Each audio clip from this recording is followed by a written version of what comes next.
Hello students, स्वागत है आपका पाई क्लासेस में। आज का हमारा टॉपिक क्लास 12th के लिए चैप्टर 3 की मिसक्लेनियस एक्सरसाइज, जो कि लास्ट एक्सरसाइज है। अधिकतर मैंने देखता हूँ कि बहुत सारे टीचर मिसक्लेनियस एक्सरसाइज को कराते नहीं हैं, बच्चों के ऊपर ही छोड़ देते हैं और बच्चा कोई अपना आप करता नहीं है। लेकिन हमें मिसक्लेनियस एक्सरसाइज ज़रूर करनी है, क्योंकि इसमें थोड़े से टफ क्वेश्चन होते हैं, इनका लेवल हाई होता है। और ऐसा नहीं है कि इसमें से क्वेश्चन नहीं आ सकते, इसमें से भी क्वेश्चन आ सकते हैं, इसलिए हम मिसक्लेनियस एक्सरसाइज भी जरूर करेंगे। तो देखो इसका फर्स्ट एग्जाम्पल 26 मिसक्लेनियस एक्सरसाइज का क्या था। अगर ए की मैट्रिक्स ये है, देन प्रूव करो ए की power N is equal to this, जो भी हमारे को गिवन है। जब भी इस टाइप का आ जाए ए की power N is equal to this, पहले 3 क्वेश्चन इसी के ऊपर डिपेंड है मिसक्लेनियस एक्सरसाइज के, तो इसको ध्यान से समझ लो, वो तीनों आप कर लोगे। इस तरह के क्वेश्चन को हम प्रिंसिपल ऑफ मैथमेटिकल इंडक्शन से प्रूव करते हैं। क्या होता है प्रिंसिपल मैडम मैथमेटिकल इंडक्शन? सबसे पहले पुट n इक्वल टू 1, किसमें? इसमें पुट करेंगे तो यहाँ a की पावर 1 कोस 1 थीटा, यानी कि थीटा ही आ गया, माइनस के sine theta and sine theta cos theta. तो देखो a की पावर 1 यानी a, यही दे रखा था हमें, तो हेंस प्रूव्ड या विच इज ट्रू, कुछ भी लिख सकते हैं हम। सेकंड केस क्या होता था हमारा? Put n equal to k, तो a की पावर k किस में पुट कर रहे हैं हम? इधर a की पावर n वाले में, तो cos k theta minus sine k theta sine k theta और कोस k थीटा। इसका हमें पता नहीं होता था ये ट्रू है या फॉल्स, तो हम इसको एज्यूम करके चलते हैं। Assume it is true. अब ये जो हमने ये ट्रू हो गया, रखते हमारी वैल्यू आ गई, इसको हम एज्यूम कर लेते थे। अब इसकी हेल्प से हम जो अगला पार्ट है उसको प्रूव करेंगे। क्या होता है वो? पुट n इक्वल टू के प्लस 1 रखो जी, तो a की पावर k प्लस 1। तो हमें लाना क्या है इधर? क्या आना चाहिए? कोस k प्लस 1 थीटा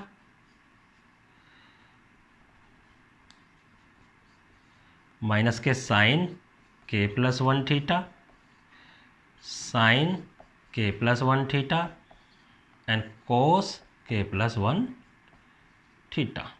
अब हमें ये प्रूव करना है कि a की पावर k प्लस 1 इतना है।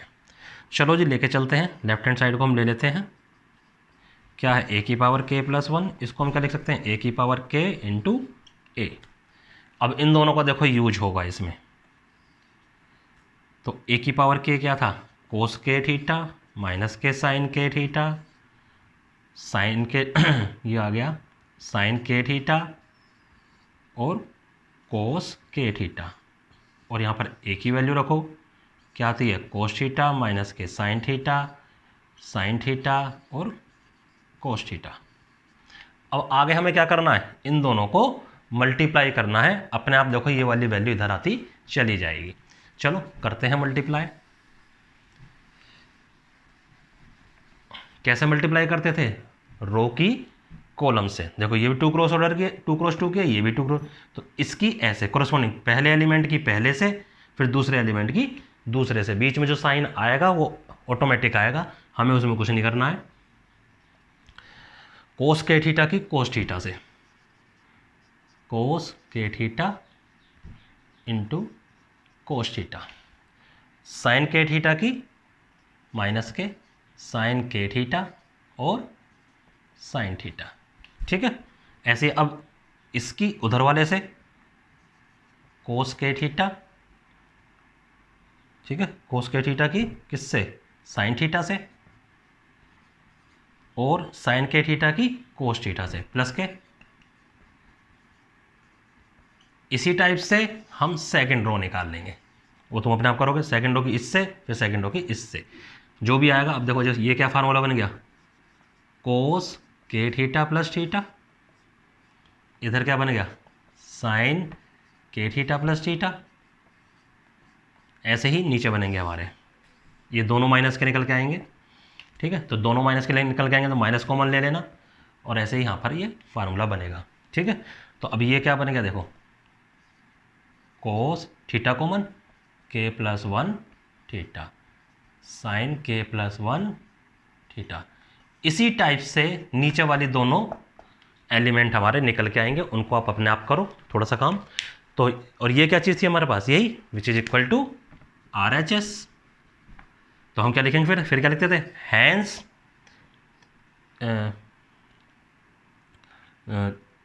ए K plus 1 is true whenever A की पावर के एंड ए इज ट्रू। क्यों? क्योंकि हमने इन दोनों का यूज करा है। हैंस ए की power N is equal to जो भी मैट्रिक्स हमारी गिवन थी। नाउ एग्जाम्पल नंबर 27 क्या कह रहा है, अगर ए और बी सिमेट्रिक मैट्रिक्स हैं, गिवन है कि A and B are symmetric matrix. तो अगर ए एंड बी सिमेट्रिक है तो इसका मतलब ए डैश ए के इक्वल होगा, बी डैश बी के इक्वल होगा। यही था सिमेट्रिक मैट्रिक्स की डेफिनेशन कि उसका ट्रांसपोज मैट्रिक्स के इक्वल ही होता है। अगर ऐसा है तो प्रूव करो कि ए बी भी सिमेट्रिक मैट्रिक्स होगी if and only if A B is equal to B A, यानी ए और बी कम्यूट करते हैं, कम्यूटेटिव लॉ फॉलो करें। तो अभी इसमें देखो ध्यान से, जब भी ऐसा बोलेगा इफ एंड ओनली इफ, तो हमें ये क्वेश्चन सीधे और कन्वर्स दोनों तरह से हमें प्रूव करना पड़ेगा। देखो ये तो हमें गिवन है कि A dash equal to A, B dash equal to B, क्योंकि ए और बी हमारी सिमेट्रिक मैट्रिक्स हैं। तो हम लेके चलते हैं let A B is also symmetric matrix. ठीक है, अगर ये भी सिमेट्रिक है तो ए बी का डैश भी ए बी के इक्वल आना चाहिए।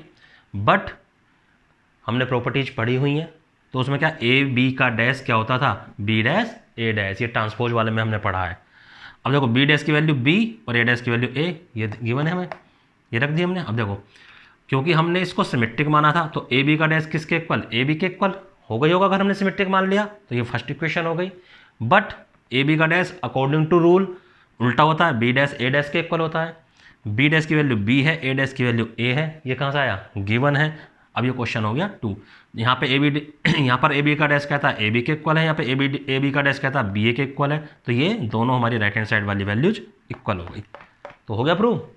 अब उल्टे में हम क्या करेंगे, हम ये वैल्यू मान कर चलेंगे और प्रूव करेंगे कि ये ए बी सिमेट्रिक है। Let A B is equal to B A, ये हमने कंसीडर कर लिया। नाउ यही वाला रूल लेकर चलेंगे कि ए बी का डैश क्या होता है, बी डैश ए डैश। बी डैश की वैल्यू क्या रख दी, बी, और ए डैश की वैल्यू क्या रख दी, ए। तो अब ए बी किसके इक्वल आ गया, यहाँ से भाई बी ए को हम क्या लिख सकते हैं, ए बी, यानी ए बी का डैश किसके इक्वल आ गया, ए बी। इसका मतलब क्या हुआ, ए बी इज सिमेट्रिक। तो जब हमने ए बी सिमेट्रिक लिया तो A B equal to B A prove कर दिया। जब A B equal to B A लिया तो हमने ए बी को सिमेट्रिक प्रूव कर दिया। इस पोर्शन को वीडियो बार बार देखना, क्योंकि इस तरह के क्वेश्चन थोड़े से कन्फ्यूजिंग होते हैं। तो ध्यान से आप सुनोगे तो आपको फिर समझ में आ जाएगा। चलते हैं नेक्स्ट एग्जाम्पल की। एग्जाम्पल नंबर 28 क्या कहता है, ए बी सी 3 मैट्रिक्स हमें गिवन है, तीनों स्क्वायर मैट्रिक्स हैं, 2x2 2x2 2x2। कहता फाइंड द, एक डी मैट्रिक्स भी फाइंड आउट करनी है हमें, सच डैट कि C D minus A B is equal to O यानी कि जीरो मैट्रिक्स। तो क्योंकि ये सब 2x2 2x2 2x2 हैं, तो हमने एक डी मैट्रिक्स भी अपनी तरफ से 2x2 की मान ली, जिसमें ए बी सी डी इस टाइप के एलिमेंट हैं। अब ये हमें गिवन है तो इसको हम लेके चलते हैं। देखो सी की जगह पर सी रखो, 2 5 3 8, D A B C D, A 2 -1 3 4 5 7 2 4, और वो तो हमारी ओ है, तो 0 0 0 0। उसको हम उसी ऑर्डर की लेंगे जिस ऑर्डर में ये वाली बाकी सारी हमारी मैट्रिक्स दे रखे हैं। अब मल्टीप्लाई करो इसको इससे, देखो मल्टीप्लिकेशन भी रिवाइज हो जाएगा यहाँ से, इस रो को इस कॉलम से, लेकिन कोरेस्पॉन्डिंग एलिमेंट 2 को ए से करेंगे, 5 को सी से करेंगे। इसका फर्स्ट एलिमेंट फर्स्ट कॉलम के फर्स्ट एलिमेंट से, सेकंड एलिमेंट सेकंड एलिमेंट से। तो 2 को ए से करेंगे 2a plus 5c, 2b plus 5d। ऐसे इधर 3 को ए से करेंगे 3a plus 8c, second row first column. 3 को बी से करेंगे और 8d। ठीक है, ऐसे इधर करेंगे। 2 को 5 से करेंगे 10, -1 को इससे करेंगे -7, 2 को 2 से करेंगे 4, -1 को उससे करेंगे 4 से -4, 3 को 5 से करेंगे 15, 4 को 7 से करेंगे 28, प्लस के 3 को 2 से करेंगे 6, 4 को 4 से करेंगे 16। ये वाली मैट्रिक्स एज इट इज हम उतार लेंगे। अब नेक्स्ट, अभी इसको एज इट इज रहने दो, थोड़ा इसको हम सोल्व कर लेते हैं। क्या आया 3, ये क्या आया 43, इधर क्या आ गया 0, इधर क्या आ गया 22। ये फिर से हमारी एज इट इज आ जाएगी। अब इसमें से इसको माइनस करना है, 2a प्लस 5c -3 हो गया ये, 2b प्लस 5d, ये तो यहाँ पर 0 ही है तो 0 से कोई फर्क पड़ेगा नहीं, 3a प्लस 8c माइनस के 43, और 3b प्लस के 8d माइनस के 22, ये आ गया, बन गई 0 0 0 0 0। अब देखो, एक ये वैल्यू इसके इक्वल रखेंगे तो 0, ये वैल्यू इसके इक्वल रखेंगे 0, तो ये दोनों इक्वेशन ए और सी में आ जाएंगी। इनको सोल्व करेंगे, ए और सी की वैल्यू हमारी फाइंड आउट हो जाएगी। इसको 0 को इक्वल रखो, इसको 0 को इक्वल रखो, ये दोनों हमारी इक्वेशन बी और डी में आ जाएंगी। इन दोनों को हम सोल्व करेंगे लीनियर इक्वेशन को, तो बी और डी की वैल्यू हो जाएगी। तो ए बी सी डी चारों की वैल्यू आ जाएगी। चारों की वैल्यू कहाँ पुट कर दो, डी में, date is your answer.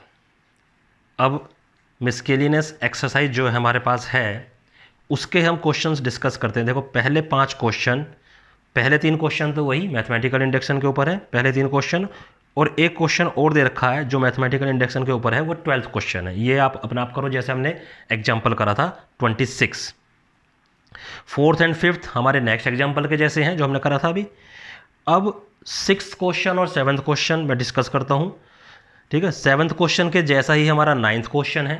8th question हमने एक्सरसाइज में करा हुआ है मल्टीप्लिकेशन वाली में, वो बिल्कुल वैसा ही हो जाएगा। और 11th क्वेश्चन जो हमने लास्ट एग्जाम्पल अभी करा है, कौन सा, जिसमें हमने डी मैट्रिक्स फाइंड आउट करी है। ऐसे इसमें ये मैट्रिक्स दे रखी है एक्स, और मल्टीप्लाइड में एक मैट्रिक्स है इक्वल टू एक और मैट्रिक्स है, तो एक्स के हम एलिमेंट्स उसी ऑर्डर में अपने आप मान लेंगे और फिर उसको सोल्व करेंगे। ऐसी इक्वेशंस बनेंगी, उनको इक्वल रख लेंगे, ठीक है। बाकी ये 2-3 क्वेश्चन बचते हैं, ये मैं आपको बताता हूँ। तो सबसे पहले हम देखते हैं क्वेश्चन नंबर 6। देखो क्वेश्चन नंबर 6 है, मैट्रिक्स ए गिवन है, ये है, और कह रहा A dash equal to A is equal to I, I यानी identity matrix, find the value of X Y Z. तो ए डैश क्या, ए ट्रांसपोज, ट्रांसपोज का मतलब जितनी भी रोज हैं उनको हमने कॉलम बना दिया। ए ट्रांसपोज निकालने का तरीका यही है कि रोज को कॉलम बना दो या कॉलम को रोज बना दो, ठीक है। तो ये हमने, ये सारी रोज थी, देखो ऐसे थी, हमने सबको इस टाइप से कर लिया। अब ए डैश की वैल्यू ये है, ये ए की वैल्यू है, आई हम उसी ऑर्डर की लेंगे जिस ऑर्डर की हमें ए गिवन है। मल्टीप्लाई करो, देखो 0 की 0 से 0 हो गया, एक्स की एक्स से एक्स स्क्वायर, एक्स की वाई से माइनस के एक्स वाई, ठीक है। सॉरी, ये 0 की 0 से, एक्स की एक्स से एक्स स्क्वायर, और इस एक्स की एक्स से फिर से एक्स स्क्वायर, 0 की इससे तो 0 ही हो जाएगा, एक्स की वाई से सॉरी एक्स वाई हो जाएगा, और एक्स की इससे माइनस के एक्स वाई हो जाएगा। 0 की जेड से 0, एक्स की माइनस जेड से माइनस के एक्स जेड, और इस वाले एक्स की जेड से प्लस के एक्स जेड, ठीक है। अब देखो 2y की 0 से 0, y की x से एक्स वाई कैसे प्लस के, और माइनस वाई की x से माइनस के एक्स वाई। अब 2y की y से 4y स्क्वायर, y की y से प्लस के y स्क्वायर, माइनस वाई की माइनस वाई से प्लस के वाई स्क्वायर, ठीक है। अब 2y की z से 2y जेड, माइनस के वाई जेड, क्योंकि माइनस वाई की माइनस जेड से माइनस वाई जेड, और इधर से फिर से माइनस वाई जेड, ये आ गया।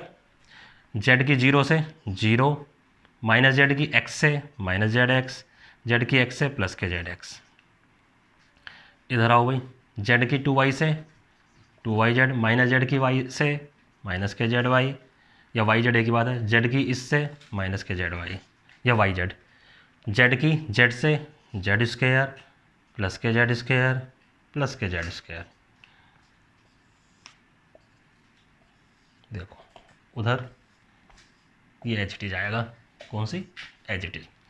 अब देखो 0 प्लस एक्स स्क्वायर क्या आ गया 2x स्क्वायर। ठीक है, मैं ऊपर इसको मिटा देता हूँ, इसकी जगह पर लिखता हूँ क्या आ गया 2x स्क्वायर। एक्स वाई से एक्स वाई कट गया 0 क्योंकि 0 है, जेड एक्स से जेड एक्स कट गया 0, इधर एक्स वाई से एक्स वाई कट गया 0, इधर ही आ गया 4y और 2 और जुड़ रहे हैं 6y स्क्वायर। ठीक है, देखो 2yz माइनस वाई जेड 0, ये भी 0 हो गया, 2yz में से वाई जेड कट गई फिर 0 आ गया, 3z स्क्वायर आ गया। और ये किसके इक्वल है आइडेंटिटी मैट्रिक्स के। इसका मतलब 2x स्क्वायर किसके इक्वल आया 1 के, तो एक्स स्क्वायर का क्या आ गया 1/2 और x की वैल्यू क्या आ जाएगी प्लस माइनस 1/2। इसी टाइप से 1/√2। तो इसी टाइप से हम इसकी वैल्यू निकाल सकते हैं, हम इसकी वैल्यू भी निकाल सकते हैं। ठीक है, तो ये एग्जाम क्वेश्चन हमारा कंप्लीट होता है। अब चलते हैं हम नेक्स्ट क्वेश्चन पर, और इसी के जैसा एक क्वेश्चन और दे रखा है आगे, एक क्वेश्चन को छोड़ के, वो तुम अपने आप करोगे। कहता है ये 3 मैट्रिक्स हैं, this multiplied by this equal to 0 matrix. कहता find the value of x। देखो सबसे पहले हम इसको इससे मल्टीप्लाई करेंगे, तो रो कॉलम 1 की 1 से, ठीक है, 2 की 2 से प्लस के 4 और 1 की 1 से क्या आएगा प्लस के 1। अब 1 की 2 से ये क्या है 1 क्रॉस 3, ये क्या है 3 क्रॉस 3, तो इनको अगर हम मल्टीप्लाई करेंगे तो 1 क्रॉस 3 की ही मैट्रिक्स हमारे पास आएगी। 1 की 2 से करी 2 की 0 से 1 की 0 से, दोनों हमारे 0 0 बन गए। नेक्स्ट 1 की 0 से करी 0, 2 की 1 से करी प्लस के 2, 1 की 2 से करी प्लस के 2, ये हमारी मैट्रिक्स बन गई। और दूसरी मैट्रिक्स हमें दे रखी है 0 2 x, ये किसके इक्वल है 0 मैट्रिक्स के इक्वल। 0 मैट्रिक्स के एलिमेंट हम तब रखेंगे जब हम इसकी वैल्यू फाइंड आउट कर लेंगे। अब ये क्या है 1 क्रॉस 3, ये क्या है 3 क्रॉस 1, तो नई मैट्रिक्स क्या आएगी 1 क्रॉस 1 की। तो 1 पहले इसको मैं सही कर लूँ 6 2 4, ये बन गई हमारे पास। तो 0 2 x, 6 की 0 से 0, 2 की 2 से प्लस के 4, 4 की 4x से 4x, तो इसमें एक ही एलिमेंट आएगा, इधर एक ही एलिमेंट बचा है, तो 4 प्लस 4x किसके इक्वल आ गया 0। सोल्व कर लो, x की वैल्यू हमारे पास फाइंड आउट हो जाएगी। अब चलते हैं नेक्स्ट एग्जांपल की ओर, क्वेश्चन की ओर, सॉरी क्वेश्चन नंबर 13। देखो कह रहा ए मैट्रिक्स ये है अल्फा बीटा गामा और माइनस अल्फा इसके एलिमेंट्स हैं। गिवन है कि ए स्क्वायर इज इक्वल टू आई, तो वैल्यूज फाइंड आउट करने को बोल रहा है, प्रूफ उसमें फाइंड आउट कर रहा है, क्वेश्चन में दे रखा है, आप पढ़ लेना क्वेश्चन उसमें से। देखो कैसे निकलेगा ये, हम a इंटू ए लिख सकते हैं, ए के एलिमेंट लिख लिए, फिर एक element is equal to I, आई हम बाद में भर लेंगे। तो अल्फा की मल्टीप्लाई अल्फा से, बीटा की गामा से, ठीक है, अल्फा की इधर अल्फा बीटा से और बीटा की माइनस उससे अल्फा बीटा, ठीक है, इस टाइप से आ गया। अब अल्फा की गामा से alpha gamma minus alpha gamma आ जाएगा यहाँ पे, गामा की बीटा से बीटा गामा और माइनस अल्फा की माइनस अल्फा से प्लस के अल्फा स्क्वायर, 1 0 0 1। अब देखो इसमें ये वैल्यू तो आपस में कट हो गई, तो 0 आ गए यहाँ, तो क्या हो गया alpha square beta gamma 0 0 beta gamma plus alpha square 1 0 0 1। अब देखो या तो इसको इसके इक्वल रख लो या इसको इसके इक्वल रख लो, आना दोनों से सेम वैल्यू ही है, क्या आ गया 1, तो alpha square plus beta gamma minus 1 equal to 0। तो ये जो आंसर 4 आंसर इसके दे रखे हैं, ऑब्जेक्टिव टाइप क्वेश्चन है, तो जिसमें ये वाली कंडीशन आ रही होगी वो इसका आंसर है। अब मैं नेक्स्ट क्वेश्चन कराता हूँ, एग्जाम्पल बार बार मुंह से निकल रहा है। क्वेश्चन नंबर 15 कहता है इसकी वैल्यू फाइंड आउट करो। अगर ए स्क्वायर इक्वल टू ए, ये हमें गिवन है, तो कहता है इसकी वैल्यू आप फाइंड आउट करो। इसके बीच में जो क्वेश्चन है कि A is symmetric and skew symmetric, अगर ए दोनों है तो ए मैट्रिक्स कैसी होनी चाहिए, इसके लिए अपना आप माइंड लगाओ। अगर सिमेट्रिक है तो क्या होता है ए डैश इक्वल टू है, स्क्यू सिमेट्रिक है तो क्या होना चाहिए ए डैश इक्वल टू माइनस है। अब सोचो ऐसी कौन सी मैट्रिक्स है जो दोनों को ही सेटिस्फाई करेगी, वो अपना आप करो। लास्ट क्वेश्चन ये दे रखा है A plus I plus A cube is minus 7a की वैल्यू फाइंड आउट हमें करनी है। तो ए प्लस सॉरी ऊपर लगेगा, तो ये हमें 1 प्लस ए का क्यूब माइनस 7a, इसकी वैल्यू फाइंड आउट हमें करनी है। इसमें फार्मूला कौन सा, ए प्लस बी क्यूब का क्या होता है, A cube plus B cube plus 3ab into A plus B. ठीक है, अब देखो करो, I cube plus A cube plus 3ia, A के प्लेस पर आई है और बी के प्लेस पर बी है, ब्रैकेट में आई प्लस ए और माइनस 7a हमारे पास है ही। तो आई क्यूब देखो, जो आइडेंटिटी मैट्रिक्स है उसकी कितनी भी पावर तुम निकाल लो, हमेशा बार बार आइडेंटिटी मैट्रिक्स ही आएगी। यानी आई स्क्वायर भी आई होता है, आई क्यूब भी आई होता है, आई की पावर 4 भी आई होता है, आई की पावर कुछ भी हो वो आई ही रहता है, उससे कोई फर्क नहीं पड़ता। इसको हम ए स्क्वायर इंटू ए लिख सकते हैं। 3ia ये हमें पता ही है कि आइडेंटिटी मैट्रिक्स को उससे मल्टीप्लाई करें तो दोबारा मैट्रिक्स आ जाती है, एग्जिस्टेंस ऑफ आइडेंटिटी होती है। तो ये 3a ही बन गया, 1 प्लस ए माइनस 7a। आई इस ए स्क्वायर को हम क्या पुट कर सकते हैं, ए स्क्वायर और ए हमें गिवन है, तो a इंटू ए, इसको अंदर मल्टीप्लाई करो, 3ai प्लस के 3a स्क्वायर माइनस के 7a।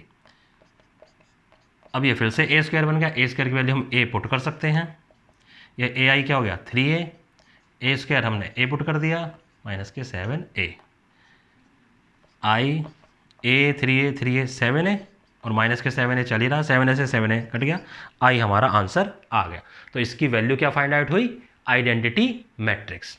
तो this completes our miscellaneous exercise and this chapter. उम्मीद करता हूँ ये चैप्टर आपको बहुत अच्छे से क्लियर हो गया होगा, समझ में आ गया होगा। तो हमारी वीडियो को लाइक करो, शेयर करो, सब्सक्राइब करो। धन्यवाद।